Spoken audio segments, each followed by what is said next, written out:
अरहंताणम नमो अरहंताणम नमो अरहंताणम। विचार से घबराना नहीं है, परिवर्तन से घबराना नहीं है, विचलन से घबराना नहीं है। इन सब को स्वाभाविक प्रक्रिया मानकर आगे बढ़ना है।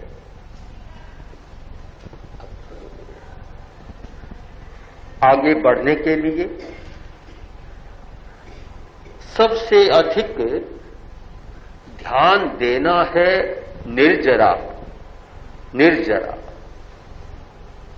साधना के दो प्रमुख तत्व हैं, संबर और निर्जरा। रोकना, निरोध करना और भीतर के संग्रह को तोड़ना, निर्जरा करना, रेचन करना। तो निर्जरा पर ध्यान देना है। बहुत लोगों का प्रश्न होता है कि कायोत्सर्ग क्या मोक्ष का मार्ग है? क्या श्वास को देखना मोक्ष का मार्ग है? बिल्कुल मोक्ष का मार्ग। कायोत्सर्ग में संबर भी होता है और निर्जरा भी होती है। काया का संबर, काया का संबर हो गया। और सबसे पहले कोई करनी है तो काया का संबर है। मन का संबर पहले नहीं होगा, पहले काया का संबर होगा। वचन का संबर होगा तब मन का संबर होगा। कोई सीधा ही मन का संबर करना चाहे और सीधा मन को पकड़ना चाहे तो पकड़ में तो नहीं आएगा, मन और सताने लग जाएगा, भटका देगा। सबसे पहले काया का संबर करना। तो कायोत्सर्ग का एक अर्थ हुआ काया का संबर। अब दूसरा अर्थ निर्जरा। जैसे ही आपने कायोत्सर्ग किया और काया का संबर किया, बिल्कुल काय की स्थिरता, काया का संबर हुआ और भीतर में जो संस्कार जमे हुए हैं उनको आहार मिलना बंद। पोषण, कोई फीड करने वाला चाहिए ना, फीड करे तब तो बराबर चलता है। एक संस्था दूसरी संस्था को फीड कर रही है तब तक तो बराबर वह चलेगी। और फीड करना बंद हो गया नहीं चलेगा। पोषण बंद हो गया। हमने जब तक आश्रव की स्थिति है हम कर्म शरीर को बिल्कुल पोषण दे रहे, और जैसे ही संबर किया रसद का रास्ता काट दिया। अब जिस सेना का रसद का रास्ता बंद हो गया कितने दिन लड़ेगी? तो हमने संबर करके और कर्म शरीर का पोषण का रास्ता बंद कर दिया, उसे पोषण नहीं मिलना है। क्योंकि सारे पुद्गलों का ग्रहण होता है काया की चंचलता के द्वारा। शरीर की चंचलता से सबका ग्रहण होता है और शरीर को हमने स्थिर बना लिया, रास्ता बंद हो गया, पोषण बंद हो गया। तो फिर पोषण बंद हुआ तो भीतर से टूटन शुरू हो जाएगी। जैसे मेडिकल साइंस में है कि हर कोशिका, नई कोशिका मरती है फिर नई का प्रजनन होता है, यह क्रम चलता रहता है। पर पोषण बंद हो जाए, अगर ऑक्सीजन न मिले तो प्रजनन की क्रिया कब तक चलेगी? ऑक्सीजन मिलना बंद हुआ तो क्रिया भी बंद हो जाएगी। ऑक्सीजन मिलता रहे तो तब होता है। तो चंचलता और चंचलता के द्वारा बाहर से लिए हुए पुद्गल, ये कर्म शरीर को ऑक्सीजन है, उसको पोषण देते हैं।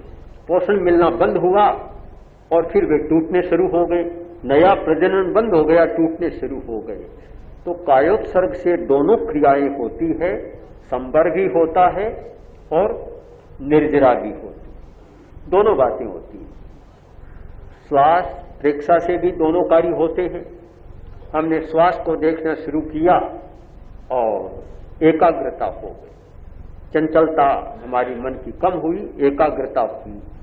तो जितनी एकाग्रता हो गई, चंचलता कम हुई, हमारा संबर हो गया। संबर हुआ उसके साथ निर्जरा भी शुरू हो गई, दोनों क्रियाएं साथ में चलेगी। और उस एकाग्रता के लिए ठीक ढंग से श्वास लेना बहुत आवश्यक है।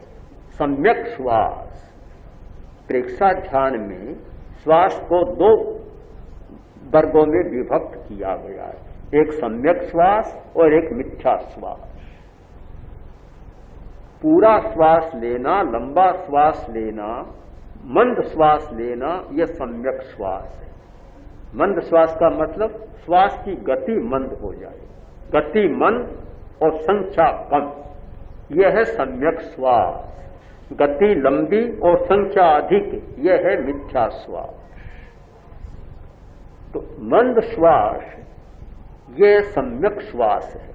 तो जितना श्वास को आप मंद करेंगे और ऐसा अनुभव होने लगे कि जैसे पता न चले कि श्वास आ रहा है कि नहीं आ रहा है, इतना मंद और सूक्ष्म हो गया, इसका मतलब है कि चंचलता का संबर हो गया।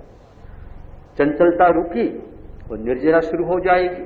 संबर के साथ निर्जरा निरंतर चलती है। जहां संबर है वहां निर्जरा है, जहां निरोध है वहां पुराने का ध्वंस है, पुराना टूटना शुरू हो जाएगा। तो संबर और निर्जरा ये दोनों साथ चलते हैं। ये सम्यक श्वास की पहचान भी आप कर लें। इसे ऑकल्ट साइंस में डायाफ्रामेटिक श्वास कहा जाता है।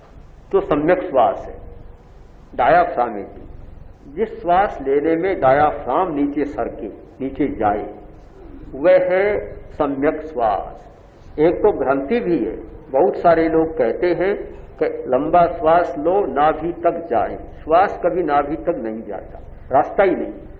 बीच में यह डायाफ्राम है कि मांसी तनुपट है, मांसपेशी है, आगे जाने का रास्ता ही नहीं। श्वास रहेगा तो डायाफ्राम के ऊपर ऊपर, आगे नीचे नहीं जाएगा। नीचे केवल वह डायाफ्राम सरकता है तो उसका दबाव जाता है, तब पेट फूलता है। पेट श्वास से नहीं फूलता।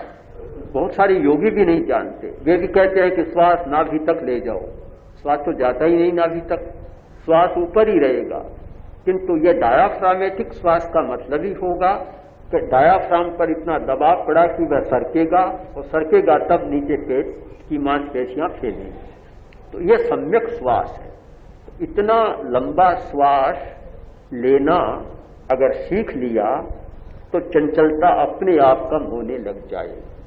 और चंचलता कम हुई, इसका मतलब संबर हुआ और निर्जरा हुआ, दोनों स्थितियां बन जाएगी। तो हमें सम्यक श्वास लेना है। जब श्वास मिथ्या होता है तो वह मिथ्या श्वास बीमारी भी पैदा करता है और ध्यान की स्थिति में भी बाधक बनता है। छोटा श्वास, जैसे कोई कहे कि जो श्वास चल रहा है उस पर ध्यान करो। एक बात तो है, जब हम जो श्वास चल रहा है उस पर ध्यान करेंगे तो वह लंबा हो जाएगा। जैसे ही ध्यान टिकाया फिर छोटा रहेगा नहीं, और अगर छोटा रहे ध्यान करते समय तो वह ध्यान में बाधा डालेगा। लंबा निश्चित होना चाहिए ध्यान काल में, श्वास मंद होना चाहिए, संख्या कम होनी चाहिए। तो यह सम्यक श्वास या असली श्वास होता है। असली और नकली का भेद समझना भी जरूरी है। किसी व्यक्ति ने सुना कि पैर में ऊर्ध्व रेखा या पद्म रेख कहते हैं, जिसको पद्म रेखा होती है, तो वह आदमी घोड़े पर सवार होकर चलता है। सुन लिया तो पैर को देखा तो पद्म रेख तो थी नहीं, तो उसने सोचा क्या करूं, तो गया, लो की सलाई गर्म की और एकदम दाग दी, रेख बना ली। अब दाग दिया, रेखा तो बन गई, पीप पड़ गई, पैर सूज गया, और बढ़ते बढ़ते इतना काम बढ़ा कि आखिर पैर काटना पड़ा। तो पैर काटना पड़ा तो हाथ में घोड़ी ले ली, घोड़ी लेकर चलता है। तो किसी ने पूछा, अरे क्या हुआ, क्या हुआ? बोला, भी क्या हुआ, क्या बताऊं, मैंने ये पढ़ा था कि पैर में ऊर्ध्व रेख होती है तो घोड़ी पर चलता है। लोगों ने कहा, बिल्कुल ठीक बात है, बिल्कुल ठीक बात है।